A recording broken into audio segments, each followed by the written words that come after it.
नमस्कार। मानव का जब जन्म होता है तो उसकी तिथि का निर्धारण दूसरे लोग करते हैं, परंतु उसकी हाथ की रेखाएं वह खुद लेकर के अवतरित होता है और वह निश्चित रूप से उसका पूरा संकेत देती है कि उस व्यक्ति का पूर्व जन्म का कर्म क्या है और भविष्य क्या है। आज ये बताया जाता है कि हम जो जीन्स प्राप्त करते हैं अपने पूर्वजों से और अपने शरीर का जो हम विकास करते हैं उन दोनों से मिल कर के हमारा भविष्य निर्धारित होता है। ऐसे संकेत हमारे हाथ की रेखाओं में होते हैं, हमारी उंगलियों के पोर पर होते हैं, हमारा जो हाथ का नीचे का मणिबंध है उसमें बने हुए त्रिकोण, उसमें बनी हुई रेखाएं तथा उस पर जितने भी चिन्ह होते हैं, चाहे शंख के हों चाहे कमल के हों आदि से हम यह निर्धारित करते हैं कि यह जो जातक है, जो इन रेखाओं वाला जो जातक है उसका व्यवहार कैसा है, उसके मस्तिष्क की प्रतिकृति किस तरह की है, उसका ही एक रिफ्लेक्शन हमारे हाथों में होता है, जिसके आधार पर हम भविष्य निर्धारण करते हैं। एस्ट्रोलॉजर के पास आप जब जाते हैं तो आपको सही जन्मतिथि की सूचना देना जरूरी होती है, परंतु आप हाथ लेकर के तो आप कभी भी पहुंच सकते हैं और उसमें कोई असत्यता होने की संदेह नहीं होता है। हमारे एक मित्र हैं, जब सम्मेलनों में वो हमसे मिलते हैं तो उनकी एक ऐसी अनूठी कला है, दिव्य कला है, जिसके आधार पर वो केवल हमारे हाथ की रेखाओं के एंगल्स को यानी कोणों को नाप करके आप आश्चर्यचकित हो जाएंगे कि वो आपकी जन्मतिथि को सही बता देते हैं और आपके माता पिता का नामाक्षर बता देते हैं। यद्यपि यह विद्या वो अभी किसी को बता नहीं रहे हैं और वो बताते हैं कोई हिमालय के साधुओं ने उनको यह विद्या दी थी। यानी पामिस्ट्री एक ऐसी दिव्य विद्या है, हस्तरेखा का जो हम उसका ज्ञान प्राप्त करते हैं वो दिव्य ऋषियों के द्वारा, उनके अनुभवों के द्वारा हमें प्रदान किया गया है। हम उसके आधार पर किसी भी जातक के भविष्य के विषय में निर्णय ले सकते हैं। अब बात आती है कि हाथ में ऐसा है क्या जिसके आधार पर हम उसको कुंडली से सब्स्टिट्यूट कर सकते हैं, और इस तरह के जब कृत्य को हम करते हैं तो इस कला को, इस विद्या को हम एस्ट्रोपामिस्ट्री कहते हैं।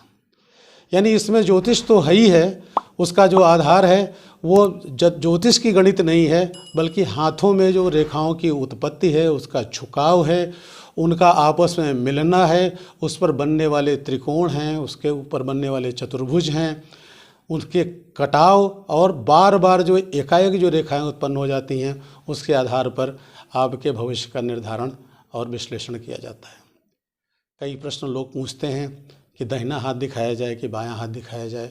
कभी कभी यह भी मान्यता हो जाती है कि पुरुष का दायां हाथ और पत्नी का बायां हाथ, या कभी कभी यह भी कहा जाता है कि एक हाथ खुद का हमारा अपना है और दूसरा हाथ हमारी पत्नी या पति का है। ऐसा कुछ नहीं है। आप यह समझें कि जो आपका जो दाहिना हाथ है, जो या जिस हाथ से आप लिखते हैं, अगर आप बाएं हाथ से लिखते हैं तो बायां हाथ, वो उसको हम एक्टिव हैंड बोलते हैं और उसी के आधार पर हमारा आगे का कार्य निष्पादित होता है।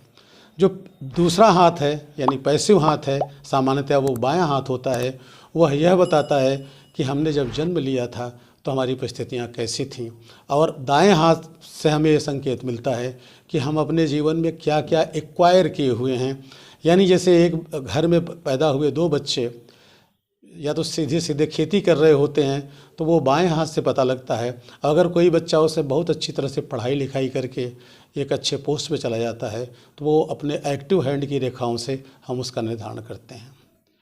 आश्चर्य होता है लोग जब ये पूछते हैं कि हमारी रेखा तो एक बार बन गई, आप उसकी गणना कैसे करेंगे। ज्योतिष में तो आप ग्रहों के चार से देखते हैं, ज्योतिष में तो आप विंशोत्तरी दशा महादशा से आप बात करते हैं, या इस समय आकाशीय ग्रहों के योग क्या बने हुए हैं, साढ़े साथी कैसे लगी हुई है।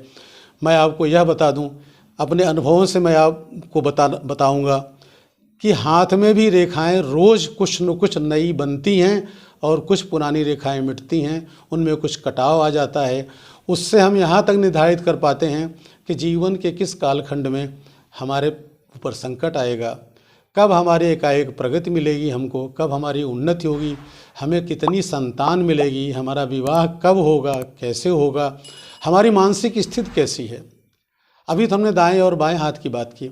मैं आपको बता दूं कि अगर आपकी मस्तिष्क रेखा आगे चल कर के हम आप सारी रेखाओं के विषय में बताएंगे कि जीवन रेखा कौन सी है, भाग्य रेखा कौन सी है, मस्तिष्क रेखा कौन सी है, हृदय रेखा क्या है, बुध रेखा कैसी है, मंगल और राहु की स्थिति हाथ में कहाँ होती है। आप इतना समझ लें कि मस्तिष्क रेखा आपके बीच में हाथ से एक सीधी अगर वो उंगलियों के नीचे उतरें तो जो पहला गोलार्ध लिए हुए होता है हृदय रेखा होती है, उसके तुरंत बाद एक मस्तिष्क रेखा होती है। वह मस्तिष्क रेखा हाथ को 2 भागों में बांटती है। अब 2 भाग में जितना ऊपर का भाग और जितना नीचे का भाग है वही अनुपात से यह निर्धारण होता है कि मनुष्य प्रैक्टिकल है या भावुक है, मनुष्य में मानवीय गुण हैं या पशुता वाले गुण हैं। मनुष्य भी तो एक पशु ही है ना, वो भी एक जीव है, उसके अंदर पशु की जो इच्छाएं हैं, पशु की प्रवृत्ति है, वो सब में होती है। अब ये निर्धारित होता है कि वो मानसिक रूप से वो मनुष्य ज़्यादा है या पशुता वाले कृत्य कर सकता है, वो मर्डरर हो सकता है या वो दयालु और कृपालु हो सकता है, वह सन्यासी बनेगा या एक उच्च पद पर जाएगा। इन सब को देखने के लिए आप हमको हमारे इस वीडियो को लाइक करें, शेयर करें और आगे बने रहें। मैं आगे अन्य वीडियो में एक एक रेखाओं को लेकर के आगे चलूँगा। अब मैं आपको ये बता दूं कि अभी तो हमने मोटी मोटी 2-4 रेखाएं बताएं। हमारे जितने भी नवग्रह हैं उन नवग्रहों से जुड़े हुए पर्व भी हमारे हाथों में होते हैं।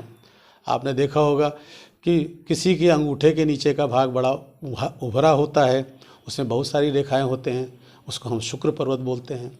हथेली के जो आपका मणिबंध है उसके दूसरी तरफ जो दूसरा भाग है वो चंद्र पर्वत है, उस पर बनी हुई रेखाएं, उसके उभार, उसके उतार चढ़ाव से हम ये देखते हैं कि आपका चंद्रमा किस तरह से है, प्रगतिशील है, भावुक है, प्रैक्टिकल है या उसमें कुछ आपको मानसिक रोग देने की स्थितियां बना रहा है। और ऊपर आते हैं तो अंगूठे के बगल वाली जो स्थिति बनती है उसको हम बृहस्पति कहते हैं।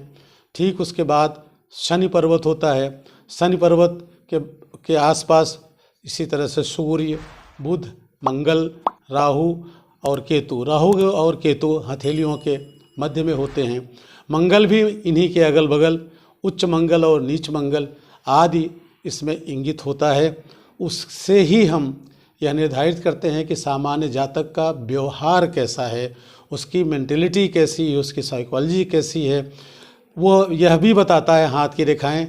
और हाथ की रेखाओं में यह दिखता भी है कि अगर आज हम सात्विक बनने का प्रयास करते हैं या हमने अपनी भावनाओं को कुछ ज़्यादा महत्व देना शुरू कर दिया या मैं अपने कार्य क्षेत्र में एकदम से एक बनिया की तरह वाणिज्य ढंग से कार्य कर रहे हैं तो हमारी रेखाएं में भी परिवर्तन होना शुरू हो जाता है।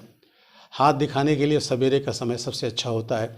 इसीलिए कहा गया है कि जब आप बिस्तर से आप उठें, बाईं करवट लें, थोड़ी देर अपने सांस को नियंत्रित करने के बाद अपने दोनों हाथों को देखें, दोनों को मिला करके देखें।